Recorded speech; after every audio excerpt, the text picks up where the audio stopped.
ನಿಮಗೆ ಜಮೀನಿನ ಸರ್ವೆ ಏನಕ್ಕೆ ಮಾಡಿಸ್ತಾರೆ ಅಂತ ಗೊತ್ತಾ? ಈ ವಿಡಿಯೋ ನೋಡ್ಕೊಂಡ್ ಬನ್ನಿ, ಗೊತ್ತಾಗುತ್ತೆ.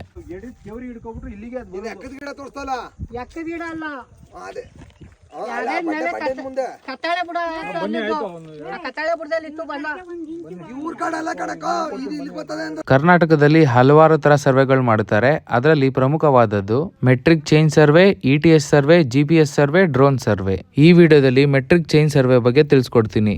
ಈ ಮೆಟ್ರಿಕ್ ಚೈನ್ 33 ಅಡಿ ಅಥವಾ 10 ಮೀಟರ್ ಉದ್ದ ಇರುತ್ತದೆ. ಚೈನಿನಲ್ಲಿ 50 ಲಿಂಕ್ಗಳಿರುತ್ತವೆ. ಲಿಂಕಿನ ಉದ್ದ 20 ಸೆಂಟಿಮೀಟರ್. ಗವರ್ಮೆಂಟಿನ ಪ್ರತಿನಿಧಿಯಾಗಿ ಬಂದಿರುವ ವ್ಯಕ್ತಿಗಳ ಹತ್ರ village map, sketch, CAD drawing ಅಂತ ಮುಂತಾದ ಡಾಕ್ಯುಮೆಂಟ್ಸ್ ಗಳು ಇರುತ್ತವೆ. ಆ ಡಾಕ್ಯುಮೆಂಟ್ಸ್ ಗಳ ಪ್ರಕಾರ ಎಷ್ಟು ಚೈನ್, ಎಷ್ಟು ಲಿಂಕ್, ಯಾವ ಆಂಗಲ್ ನಲ್ಲಿ ಬಿಡಬೇಕು ಚೈನ್ ಅಂತ ಹೇಳುತ್ತಾರೆ. ಒಂದು ಮೆಟ್ರಿಕ್ ಚೈನ್ ಉದ್ದ, 1 ಮೆಟ್ರಿಕ್ ಚೈನ್ ಅಗಲ 1 ಗುಂಟೆಯನ್ನು ಗುರುತಿಸುತ್ತದೆ. ಸರ್ವೆ ಮಾಡುವ ಮುನ್ನ ಅಕ್ಕಪಕ್ಕದಲ್ಲಿರುವ ಜಮೀನವರಿಗೆ ನೋಟಿಸ್ ಅನ್ನು ಕೊಡಬೇಕು. ಭೂಮೋಜಿನಿ ಆನ್ಲೈನ್ ವೆಬ್ಸೈಟ್ ನಲ್ಲಿ ನೀವು ಸರ್ವೆಗೆ ಅಪ್ಲೈ ಮಾಡಬಹುದು. ಆನ್ಲೈನ್ ನಲ್ಲೇ ಎಕರೆಗೆ 400 ರಿಂದ 500 ರೂಪಾಯಿ ಫೀಸ್ ಅನ್ನು ಕಟ್ಟಬೇಕು. ಈ ಸರ್ವೆಯ ಅಕ್ಯುರಸಿ ರೇಟ್ 85%. ಸರ್ವೆ ಆದ ಮೇಲೆ ಎಲ್ಲ ಮಾಲೀಕರಿಗೂ ಯಾವುದೇ ರೀತಿಯ ತಡೆ ಇಲ್ಲದಿದ್ದರೆ ಸರ್ವೇಯರ್ ಸಮ್ಮುಖದಲ್ಲಿ ಹದ್ಬಸ್ತಿಗೆ ಸಹಿ ಹಾಕೊಡಬೇಕು. ಜಮೀನಿನ ಸರ್ವೆ ತುಂಬಾ ಆಳವಾದ ವಿಷಯವಾಗಿದ್ದಲ್ಲಿ ಒಂದೇ ವಿಡಿಯೋದಲ್ಲಿ ಎಲ್ಲವನ್ನು ಕವರ್ ಮಾಡಲಿಕ್ಕೆ ಆಗೋದಿಲ್ಲ. ಯಾವುದೇ ತಪ್ಪಿದ್ರೂ ಕ್ಷಮಿಸಿ. ಈ ವಿಡಿಯೋ ಇಷ್ಟ ಆಗಿದ್ದಲ್ಲಿ ಲೈಕ್ ಮಾಡಿ, ಶೇರ್ ಮಾಡಿ, ಹಾಗೆ ನನ್ನ ಪೇಜ್ ಹರೀಶ್ ಪಾರ್ಥ ಅನ್ನ ಫಾಲೋ ಮಾಡಿ.